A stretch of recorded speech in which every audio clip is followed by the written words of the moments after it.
Yo, what's going on, guys? GZTV. We are back with another video, and in this video we are going to be talking about the NBA. The NBA's return. We're finally back with the NBA recaps. I couldn't be more excited. We're going to have a full weekend of basketball too. It's going to be pretty fucking awesome. It's going to be an exciting time. So, yeah. It's just, let me move this over, actually. I want y'all to see the Yachty album a little bit, you know? We got to cap a little bit. But we had 9 games. It's going to be a pretty long video. I watched Outer Banks today, so you guys are going to be getting an Outer Banks review tomorrow for the season opener for Season 3. But, yeah, we're going to talk about the Celtics and Pacers first. Obviously, my Celtics playing tonight. Didn't think we were going to win this game at first, given what was fucking going on. I mean, Jason Tatum is 31. He breaks the tie late in overtime. The Celtics outlast the Pacers. Great scoring for Jason Tatum. He had the final 4 in the last minute of overtime. Able to win by 4 points. You know, the tip shot, chasing someone, following someone else's shot and tipping it in. Great. Marcus Smart and Tyrese Haliburton had a decent matchup. Marcus Smart flexing on him. Tyrese Haliburton was a shot maker. So was Miles Turner, smacking 3 after 3. Malcolm Brogdon made a spectator lose his beard. That was funny. Good game, though. There were a lot of good games on tonight, and the NBA didn't disappoint with these games. Jason Tatum had 31 points and 12 rebounds. Jaylen Brown had 30 points, 11 rebounds, 60% three-point shooting. You got a 24-point Malcolm Brogdon performance off the bench. He shot 75% from the field. Great game for him. You look at the Pacers. Pacers played pretty solid as well. 40 points and 10 rebounds for Miles Turner. Yeah, he played fantastic. 40 points, 10 rebounds, 80% three-point shooting. You get a 22-point, 14-assist game for Tyrese Haliburton off of 50% shooting. Definitely guys like Andrew Nembhard and TJ McConnell kind of struggled tonight for this team, but they couldn't have done too much more, I guess. I'm just kind of pointing out the weaknesses in their roster. Some of their guard positional spots on the depth chart aren't great. So, yeah, there's that game. Nuggets-Cavs was a pretty decent game as well. Two good teams in their respective conferences for sure. Nikola Jokic has a triple-double. The Nuggets beat the Cavs by 6. Nikola Jokic began his final push for a possible third straight MVP by getting yet another triple-double. Nikola Jokic was just dominating this season. He is playing fantastic. Reggie Jackson with the 3/4 court, fucking 3/4 of the court away, and he just smacks it. Donovan Mitchell was hitting some tough shots. Nikola Jokic dishing the rock. Vlatko Konkar, getting through defense and hitting some tough ones. Yeah, it was just Jokic just being a fucking wizard. Just a great game. And obviously MPJ played good as well. 25 points off of 60% three-point shooting. Jokic at 24, 13, and 18. Great stat line. Didn't miss a single 3 the whole night. You look at the Cavs, you got a 31-point performance for Mobley. He shot 50% from 3. You get 14 points and 13 rebounds for Jared Allen. We'll talk about Jared Jackson in a little bit. Jared Allen, he shot 60% overall. 22 points for Garland, 22 for Mitchell. Not a great game for Isaac Okoro.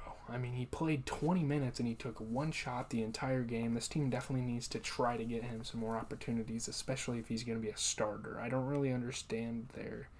You can almost get away with starting a guy like Cedi Osman over him at this point. But there's that game. Let's move on to the Pistons Magic. Great game as well. Close one here. Buzzer beater. Wendell Carter beats the buzzer with a tip-in. The Magic beat the Pistons.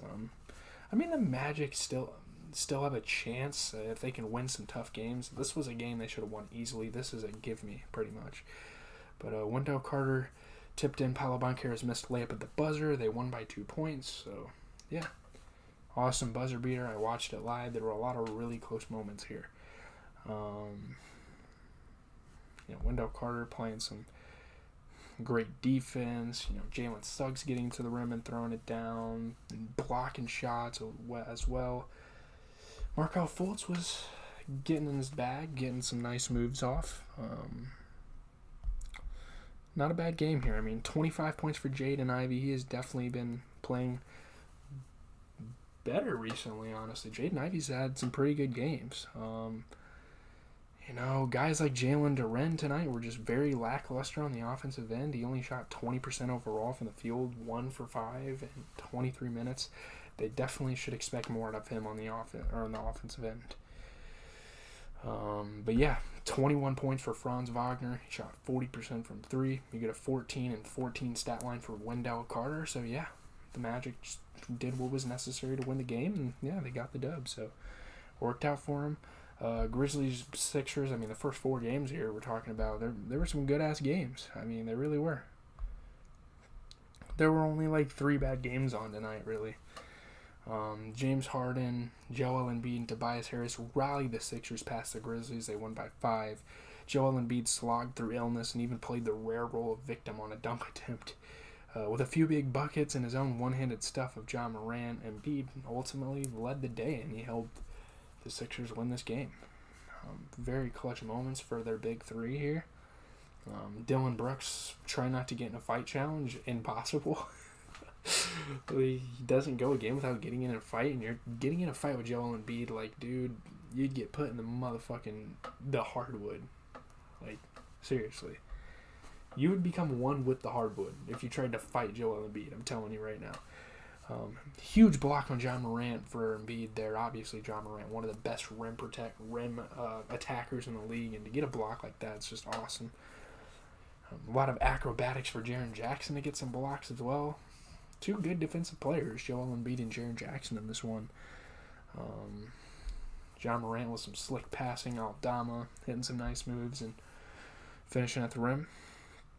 You look at the Grizzlies, I mean, 25 points for Desmond Bane. He shot 50% overall. That's really it. Brandon Clark, not a great game for Brandon Clark or Tyus Jones. Tyus Jones and Brandon Clark definitely struggled in this game. Yeah, I don't know. There's really not much else you could say about that. How many blocks did Jaren Jackson have? 4? Yeah, he's getting Defensive Player of the Year. I would hope. Yeah, good game for the Sixers. 20 points for Tobias Harris, 50% overall shooting, 27 points and 19 rebounds for Embiid. And James Harden put up 31. He shot 67% from the three-point line, so great game there for the Sixers. Moving on to the Pelicans-Raptors, yet another good game here. Jakob Poeltl is a career-high 18 rebounds. The Raptors beat the Pelicans. Great scoring for both Pascal Siakam and Jakob Poeltl in this game, and Jakob Poeltl had his best rebounding night of his career, so that's awesome. And Jakob Poeltl is already a great rebounder in the league. They were able to win by 5 here. Raptors are starting to make a comeback. They're still not a good team, and they played a pretty good team, honestly, tonight, so I don't know. 6th victory in 7 games. I think we could easily, we might be seeing the Raptors sneak out of the play-in and make the playoffs. You never know. You don't know. You never know. Chris Boucher just inside the free throw line, soaring to the rim. That was awesome. Scotty Barnes dishing the rock around. Jakob Poeltl dishing the rock around. It was just a good team effort. Brandon Ingram, what can I say? Poised to score, 36 for him. You get 12 and 12 for Jonas Valanciunas off of 50% shooting. 23 points for CJ McCollum, pretty good splits, 60% three-point shooting, 50% from the field. Jeez, Herbert Jones. He's kind of been, obviously they need Zion Williamson to return to the lineup, but Herbert Jones just underperformed tonight. I mean, the dude didn't make a single 3, shot 33% from the field, and I mean, man, all they need for him to do is be like a 5 to 10 point scorer, and they're fine, At this point, give a guy like Najee Marshall the nod again. Herbert Jones isn't that bad, but he's had some very questionable games. Looking at the Raptors, 26 points for Pascal Siakam, 21 points and 18 rebounds for Jakob Poeltl. Great games for those 2 guys. Moving on to the Spurs Mavs, didn't really expect much more than an ass whooping here. What do you expect? Luka Doncic and Kyrie Irving get their first tandem win as the Mavs have beat a hopeless Spurs. This team is hopeless at this point. First one together, the highest scoring and best shooting night from three-point range this season from the Mavs. So obviously during the All-Star break, they flipped the switch here, and they're on fire. Nice acrobatic finish for Kyrie to beat the halftime buzzer. Down low, Christian Wood getting some tough shots to fall. Zach Collins getting some tough shots to fall. Luka Doncic facilitating. Keldon Johnson hitting some tough shots as well. I've had an annoying-ass cough. Like, I'm not even sick. It's just one of those, annoying-ass coughs you get. But looking at the Spurs, Zach Collins had 13 points and 12 rebounds. You get a 22-point game for Keldon Johnson off of 33% three-point shooting. 23 points for Malachi Branham. I mean, the Spurs might have hope for the future with a guy like that, but they're just not good. 40% three-point shooting for him. I don't know, man. I mean, there's not much they can do. They just don't have a lot of depth. I don't know. Really isn't much. But Kyrie put up 23 points, shot 75% from 3. Luka had 28 and 10. Usually you'd have to see Luka put up 40 to win a game like this. Maybe not against the Spurs. That's probably a bad example, but I mean, he's getting help here. He shot 50% from the field. You get a 22-point game for Tim Hardaway off the bench. Why is Tim Hardaway coming off the bench? Are you fucking okay, whatever. How the hell is Reggie Bullock starting over him? I mean, to be fair, Reggie Bullock had a pretty good game, but Jesus Christ, are you serious? Yeah, I don't know about that. I don't really like that, to be honest with you. But a great game for the Mavs. Thunder Jazz, fantastic game. Went to OT, all that.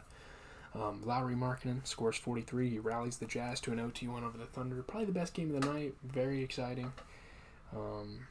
With 4.6 seconds left, Lauri Markkanen goes to the line, hits all 3 free throws. He's one of the best free throw shooters in the league. I think he's shooting close to 90% from the line. Yeah, great scoring, fantastic rebounding. Yeah, good job for him. They win by a point. Beat him off free throws. The free throws are a super viable part of the game.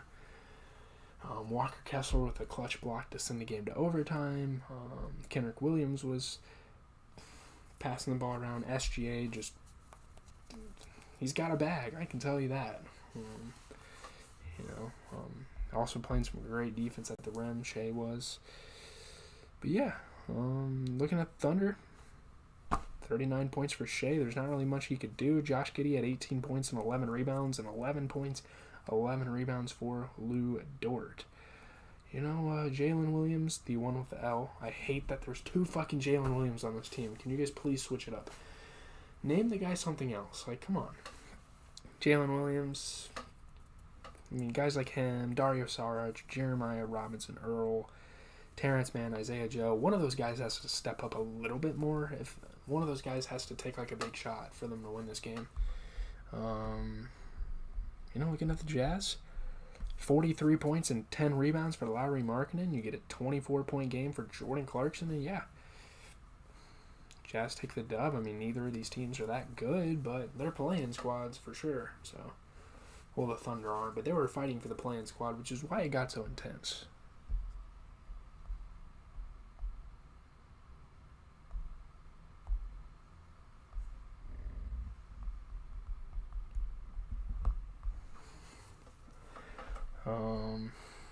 Next we got the Warriors and the Lakers. Warriors-Lakers.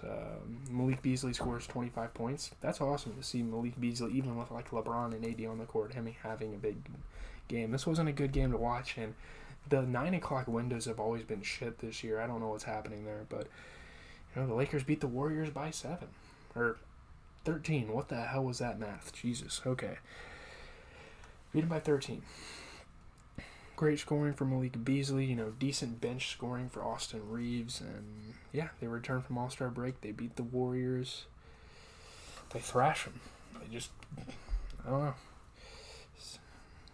LeBron goes for a loose ball, saves the camera. Anthony Davis attacking Draymond Green, one of the more impressive defenders in the league, and finishing. Steph Curry just has to watch from the sideline. Hopefully he can get back soon. They need that man. LeBron, on the fly, going baseline, throwing out, down an alley-oop. Players that are that good, you just have to pay attention to them. I mean, it is what it is. Looking at the Warriors, 22 points for Klay Thompson, 10 points and 15 rebounds off the bench for Kevon Looney, 20 for Ty Jerome. Ty Jerome has actually played pretty solid for them this year ever since the Curry injury. He shot 50% from three. But I mean, Dante DiVincenzo, we're talking about Dante DiVincenzo, JaMychal Green, Anthony Lamb, guys like that, very lackluster for the Warriors this game. Obviously no Curry. I don't think that was that big of a problem. They still, Dante DiVincenzo's not great, but Lakers, 12 points, 12 rebounds for Anthony Davis, 60% shooting, 25 points for Malik Beasley, 10 points and 13 rebounds for Mo Bamba off the bench. He played some pretty big minutes. He shot 50% from three. Yeah, just a lot of pieces coming together for the Lakers in that one. Final game we're going to talk about is the Trailblazers and the Kings garbage game. Kings are good as hell, though. Like, they've showed that all year. They are a good-ass team. Like, De'Aaron Fox and Domantas Sabonis helped the Kings beat the shorthanded Blazers by 17. Great scoring for De'Aaron Fox and Domantas Sabonis putting up another triple-double. 7 of them. 7 of the season. De'Aaron Fox turning defense into offense, hitting tough shots. Smooth offense, making these tough shots look effortless. Keon Johnson had a nice dunk. Matisse Thybulle hit some tough ones. Keegan Murray was getting a couple of buckets for the Kings. Looking at the Trailblazers, I'm happy for a guy like Cam Reddish putting up 24 in this game. Nasir Little at 26. This was just a chance for the bench guys to go out there and try something out. I wish Matisse Thybulle would be a little bit better of an offensive player, in all honesty. Yeah. That's really it. You look at the Kings, 18, 10, and 18. What a stat line for Sabonis there. 31 points for De'Aaron Fox. He shot 50% from three. 20 points for TD off the bench. My boy, TD's a beast. He shot 80% from three, 60% from the field. Very underappreciated player in the NBA. So, I don't really have much to say in terms of channel announcements. My Yeet video is up. It seems like a couple of you guys have already tuned in, so I appreciate that. Don Tolliver is going to come out at some point in the weekend. I'm going to record that tomorrow after my classes. Fuck, I got an exam. It's fine. We're good. What else we got? Outer Banks review tomorrow. Maybe do like a 2K gameplay tomorrow if we have time, but we'll probably do one. We'll see. I'm not really sure about it. Content this weekend's going to look a little... After the Outer Banks video, we're probably not going to have content till Sunday, so... Yeah, I'm going to Chicago. I'm taking more...